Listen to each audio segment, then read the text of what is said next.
Hey guys, this is Jacolia of Jacolia Gems. Thank you for once again coming back home, family. For those of you that happen to be new here, welcome. I definitely hope that you hear something today that will persuade you to stay. Now, if you happen to hear something that you then like the video, comment down below, share it to your social media platform, and above all, subscribe to the channel. So y'all, I'm gonna make this video pretty quick, probably about 10, maybe 15 minutes, and that's just because I do have to read.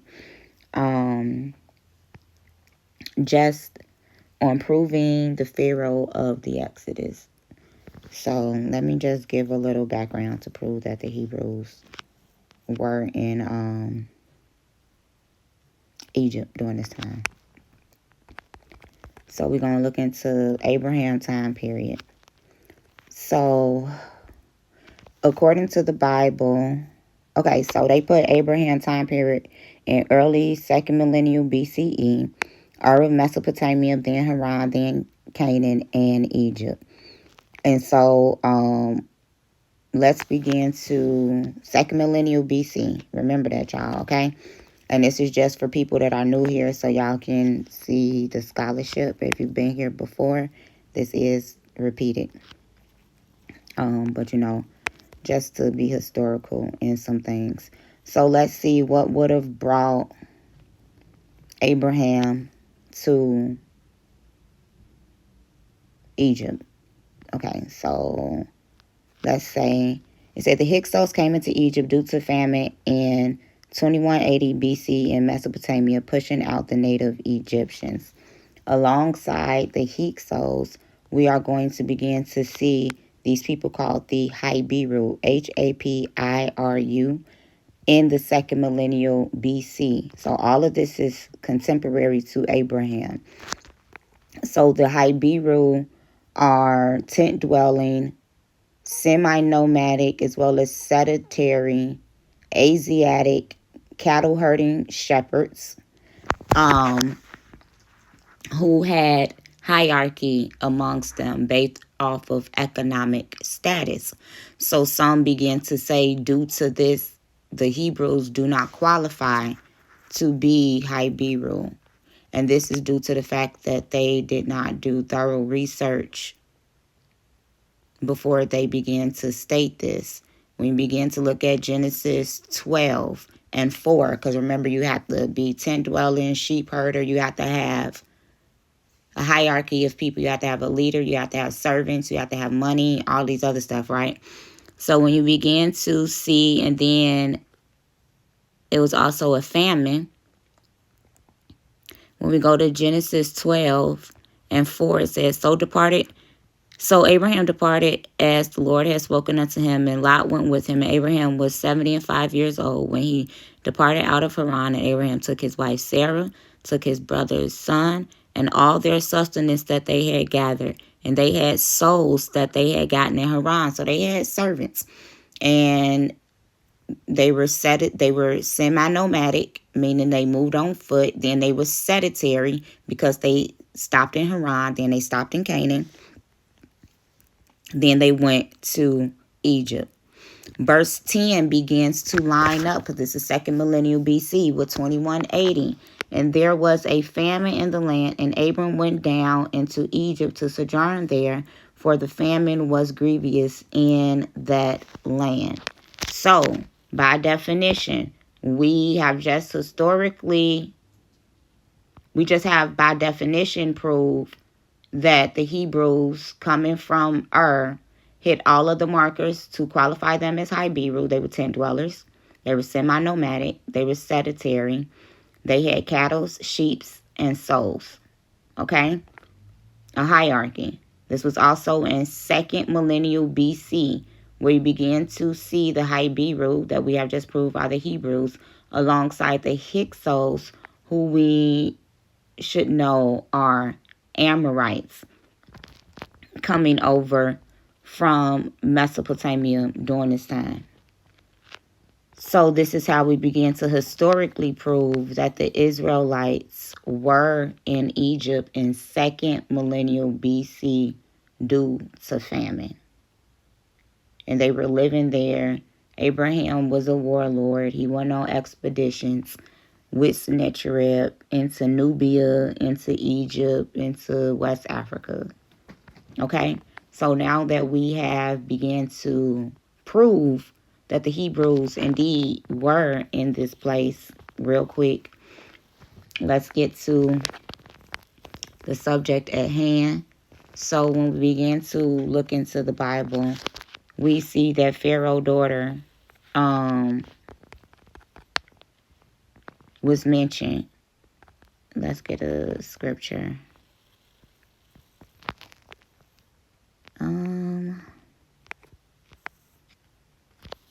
Mentioned in Exodus.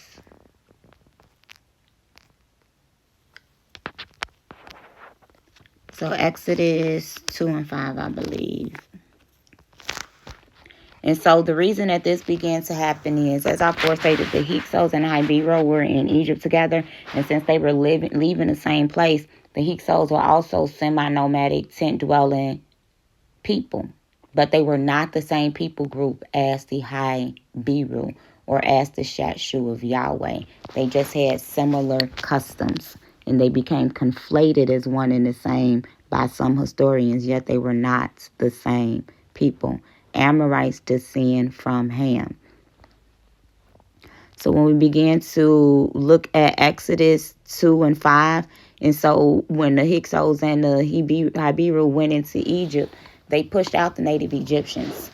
So when the native Egyptians came back after the death of Joseph, because Joseph was a advisor to the Hyksos king, which is why the Hebrews were able to start living autonomously in Goshen, because there was another famine during the time of Joseph and his brothers came down.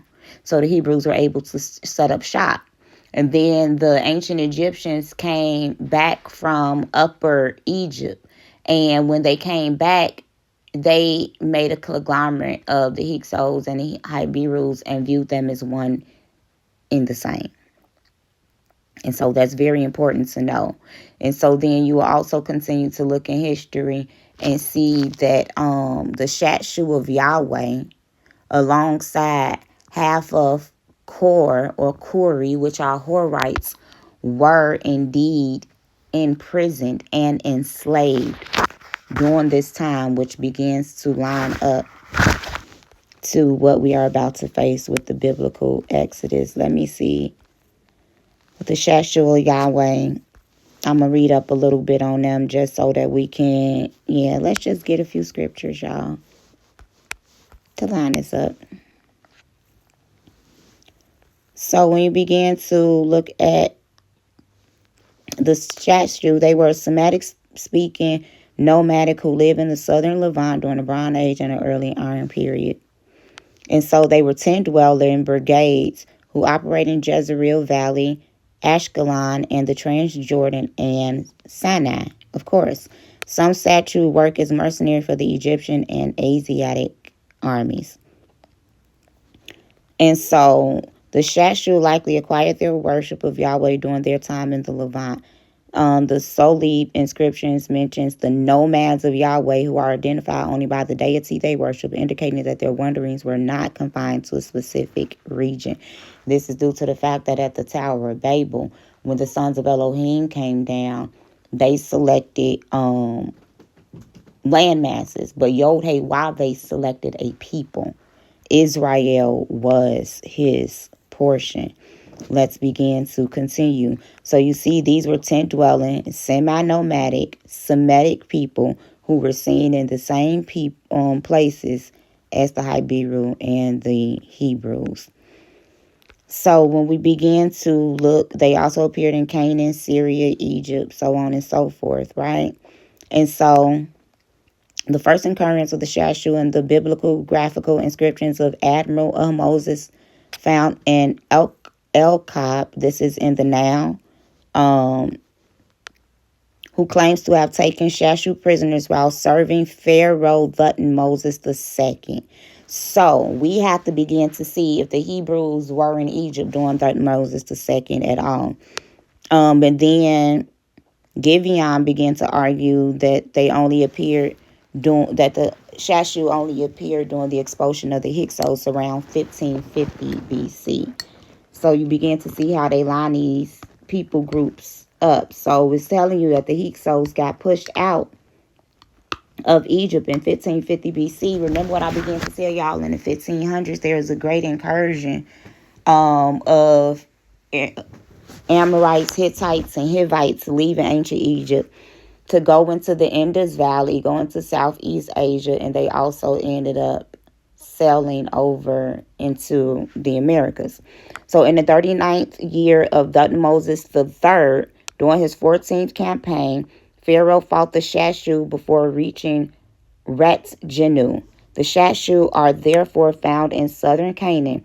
According to Pharaoh's list, they are more specifically located in the Negev. And so the Negev is a desert in Israel.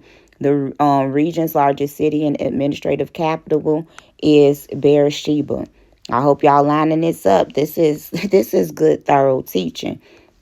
The name Shashu appears in the list of Egyptians' enemies inscribed on the column bases on the Temple of Solip, built by Amenhotep III. We're going to see if all these pharaohs have anything to do with Moses. Okay? We're going to see. Among the details uncovered at the temple was a reference to a place called Seir in the land of Shashu. Let's see, because this is S''RR. You click on it and it says Mount Seir. This was located between the Dead Sea and the Gulf of Aqaba in the northwestern region of Edom and southeast of the kingdom of Judah. It may have also marked the older historical limit of ancient Egypt and Canaan.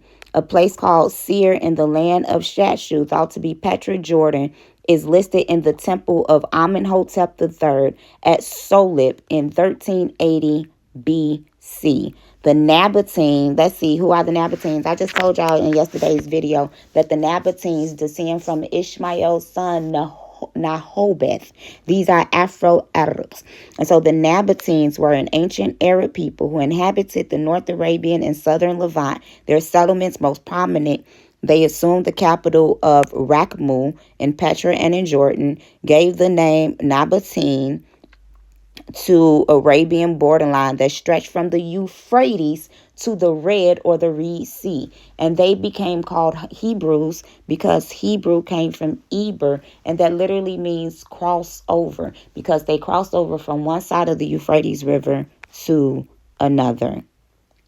Line up on line, precept on precept.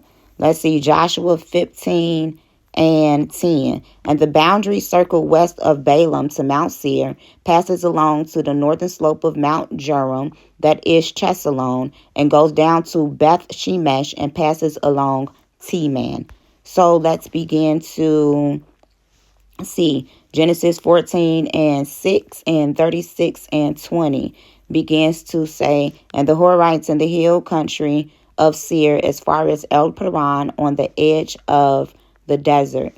These are the sons of Seir, the Horite, the inhabitants of the land, Lotan, Shobal, Zebon, Anan. So I want y'all to know clearly that the Horites inhabited Mount Seir first, and then the children of Edom or Esau began to battle against the Horites and destroyed them. Deuteronomy 2, 4 through 5, 12, and 22 begins to state as such. Mount Seir is specifically noted as the place where Esau made his home. Genesis 32 and 3. Let's begin to. Come on now, move.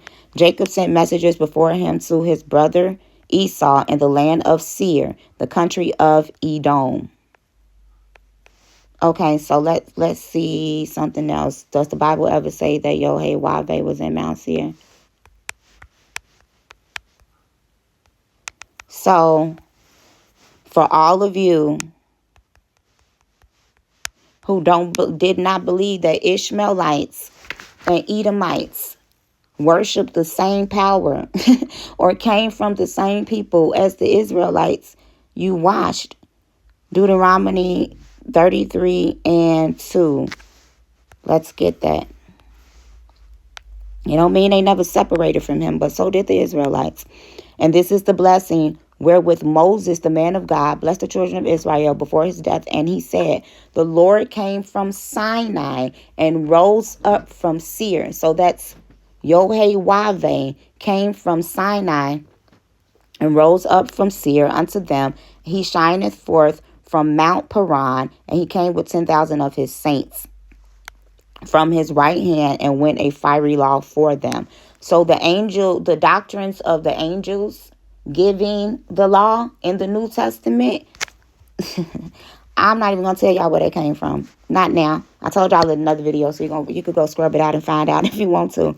But, so let's see if Amenhotep the second, Amenhotep the third, Thutmose the fourth, are they contemporary with Abraham at all? Because we just lined up all of this, right?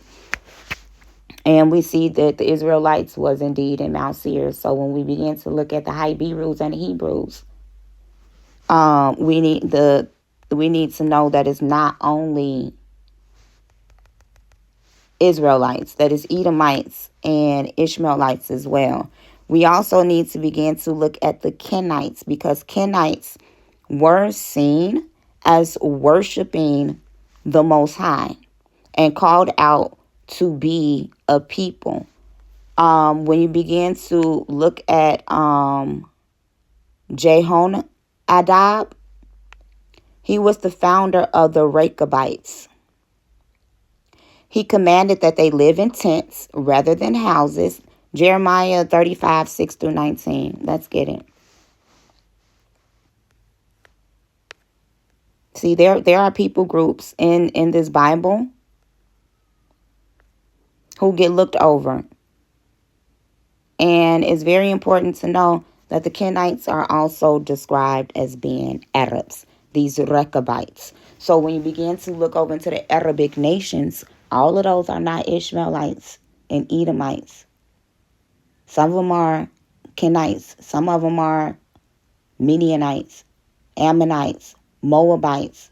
You also have your Cushitic Sabines and all of your descendants that are coming from Shem. Jeremiah 35, and the word which came unto Jeremiah from YHWH in the days of Jehoiakim, the son of Josiah, the king of Judah, said, Go unto the house of the Rechabites and speak unto them, and bring them unto the house of YHWH into one of the chambers, and give them wine to drink. Then I took Jezhani, the son of Jeremiah, the son of Habazaniah, and his brother and all his sons, and the whole house of the Rechabites, and I brought them into the house of the Lord, into the chamber of the sons of Hanai, and the son of Igdaliah, a man of Elohim, which was by the chamber of the princes, which was above the chamber of Maaseiah, the son of Shalom, the keeper of the door. And I set before the sons of the house of Rechabites pots full of wine and cups, and I said unto them, Drink ye wine. But they said, We will drink no wine, for Jehonadab, the son of Rechab, our father, commanded us, saying, Ye shall drink no wine, neither ye nor your sons forever. Neither shall ye build houses, nor sow seeds, nor plant vineyards, nor have any, but all your days ye shall dwell in tents, that ye may live many days in the land where ye be strangers. So these are the Rechabites. And then it began to say, But it came to pass, when Nebuchadnezzar, king of Babylon, came into the land, that we said, Come, and let us go into Jerusalem, for the fear of the army of the Chaldeans, and for we fear of the army of the Syrians. So we dwell at Jerusalem. And so they dwelt among Jerusalem and Judah. You continue to read down. And they obeyed their father's commandments. And the Most High began to say, Because of the son of Jonadab, the son of Rechab, have performed the commandment of their father, which he had commanded them, but this people hath not hearkened unto me. Therefore thus saith YHWH, Elohim of hosts, the Elohim of Israel, before I will bring upon Judah and Israel all the inhabitants of Jerusalem, all the evil that I have pronounced against them, because I have spoken unto them, but they have not heard, and I have called unto them, but they have not answered. And so it begins to say that the Rechabites, Jonah, the son of Rechab, shall not want a man, that because they kept all of the precepts and commandments of the Most High, that they would be prosperous forever. And so when the claims of descendants from Rechabites, the Mekhitala, which is the Mishnah or the exegesis, begins to state that during the late Second Temple period, the Rechabites, known as sons of water drinkers due to them abstinence of wine.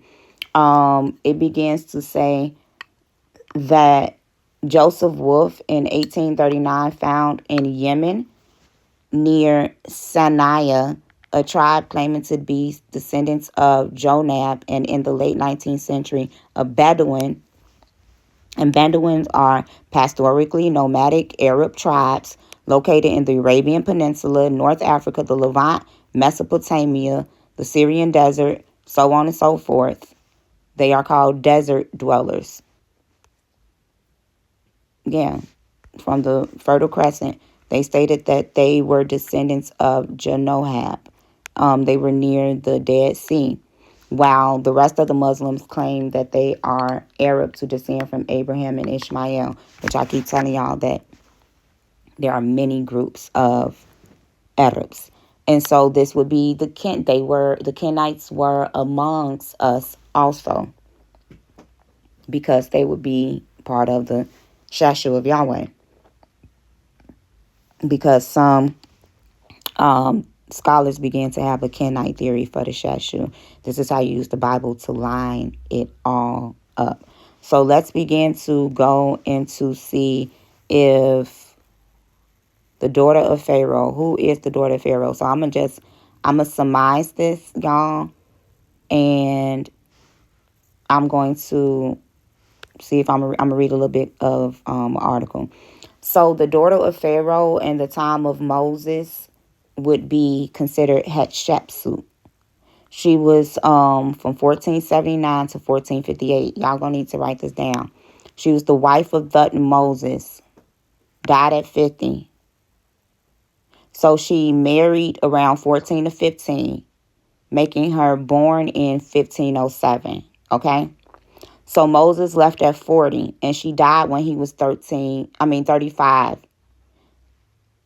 And she was approximately about 15 years his senior, because 14 and 15 was the marrying age around that time. And he had to get winged and then come into her house. And so leaving Moses to be approximately born in 1492. So Hatshepsut was stepmom of Moses II. He was 1513 to 1499. As I previously stated, she died in 1458. Moses left Egypt in 1453 and returned in 1413, 40 years later. Amenhotep II reigned from 1427 to 1400. He died in 1400. Then comes in Thutmose IV as Pharaoh. The supposed dates are 1401 to 1397 or 1397 to 1388. So when we begin to do some math, right? Hatshepsut was born in 1479 minus 80 for Moses' age is 1399. Typical age for marriage is 15, leading to 1384 for the year of the Exodus. Okay? This is the math that I've approximated. So 1384 is approximation for the year of the Exodus during Amenhotep III. Let's begin to see if there is anything scholarly that will begin to line us up. But we read scholarly that that these pharaohs was indeed mentioned during this time.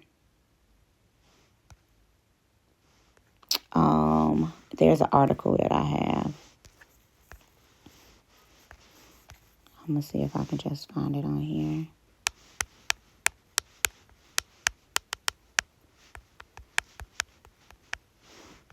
Okay. Because it's an article.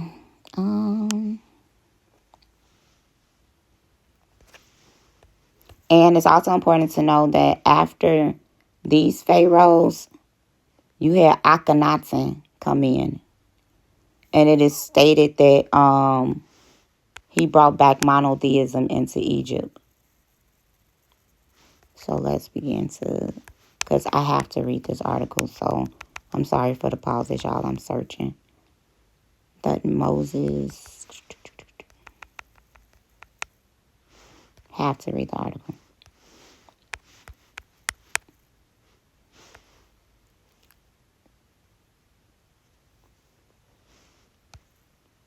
Because I'm writing a paper too. Oh, I think I found it.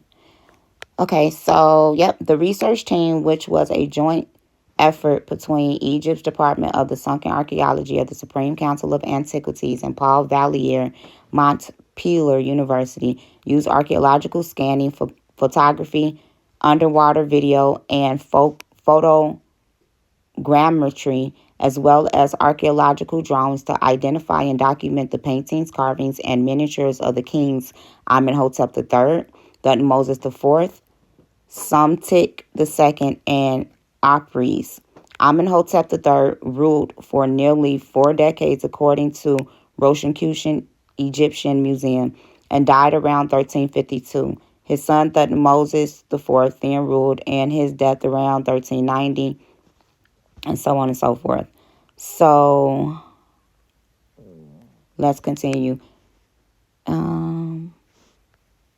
Let me click on this article. This is popularmechanics.com. Archaeologists dug beneath the Nile and found a sunrise, traces of ancient pharaohs. An underwater archaeological mission in the Nile River near Aswan, Egypt, recovered a handful of long-lost artifacts. Among the recent finds were several ancient carvings of pharaohs and inscriptions that should shed some light on the originating era. Let's continue. They were talking about the flood.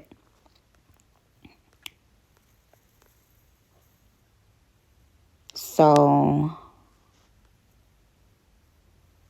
what they are saying is that the research team began to do excavations, and these are the pharaohs that they uncovered. So at the time of the Exodus, these pharaohs were found by archaeologists doing all of this research to line them up contemporary with the biblical Exodus. So I do know that there are some other dates supposed, and a lot of people like play with the dating, and some begins to try to fix the dating for the Exodus at 1442. But after the math that's laid out, that wouldn't line up due to what I just first stated concerning the fact that Hatshepsut was 1479, and she was the wife of Thutmose I. She died at 50. So it's approximated that she was married at about 14 or 15, leading her to be born in 1507. So if she was about 14 or 15 years older than Moses, Moses would have been born in 1492. She was the stepmother to Thutmose II, who was 1513 to 1499. She died in 1458. Moses left Egypt in 1453 when he was 40 years old. Then he returned 40 years later in 13. And this was during the reign of Amenhotep II, who reigned from 1427 to 1400. And then he died in 1400. Then comes in Thutmose Pharaoh between 1401 to 1397, or 1397 to 1388. So let's rework this. Hatshepsut, who was born in 1479, we're going to subtract the 80 years for Moses' age, okay? Because he left Egypt at 40. He returned 40 years later at 80, which would bring us to 1399. With her being approximately 15 years older than Moses, this would give us an approximation for 1384 being the Exodus, which would bring us to the reign of Amenhotep, who was the pharaoh between 1386 to 1349. Amenhotep III. And so we just lined up that he was definitely seen amongst the Hebrews, the Hyberus, the Shashu of Yahweh, that excavations were taken in underwater in ancient Egypt, and there were carvings and paintings to identify and miniatures of Amenhotep and Thutmose, contemporary with this time. So, there was also a relief of Amenhotep II in his chariot firing arrows at a copper-ingoted target at the Temple of Amun in Thebes, Egypt. The king often boasted of his physical prowess. Hold on, I had something on the Shashu that I wanted to read, seeing that they was conflated with the Hebrews.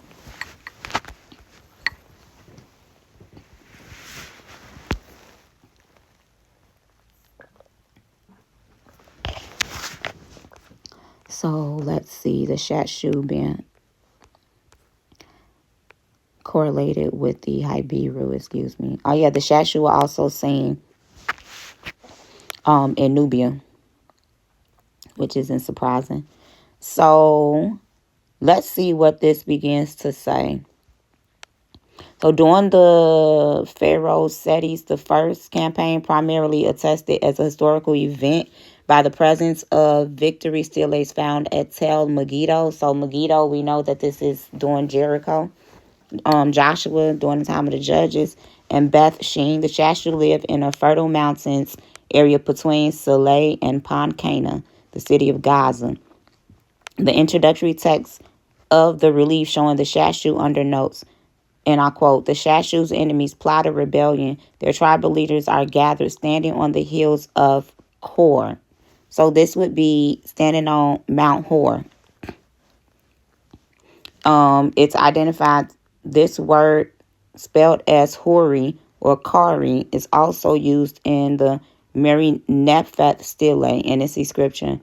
Hadi or Horu stand for the whole region of Syro-Palestine, Canaan, and Israel, represent smaller units within the area, and Ganir, Ashkelon, and Yanmon are 3 cities within the region. Okay, so let's go back. And they are engaged in turmoil and tumult. They don't respect their neighbors. They don't consider the laws of the palace. In this campaign, the Pharaoh confronts the Ibiru around Megiddo. But they started out saying the Shashu's enemy plot. And then he confronted. So you see, the Shashu would eventually be eclipsed by the Sea Peoples. And that's very important, because the Sea Peoples are a conglomerate of the Philistines and the tribe of Dan. Sure are. So, and the Amorites and the Hittites and the Hivites who were coming back into ancient Egypt. So, Egyptians beating Shashu spies were seen from the Battle of Kadesh. 2 Egyptian texts, one dated to the period of Amenhotep III, see you guys, and the other to the age of Ramses II, refer to Shashu of Yahweh. The land of Shashu of Yahweh is also rendered as Yahoo, as its toponym. So I hope you guys really begin to learn something, and once again, to be able to line things up accurately and historically. This is Jacolia of Jacolia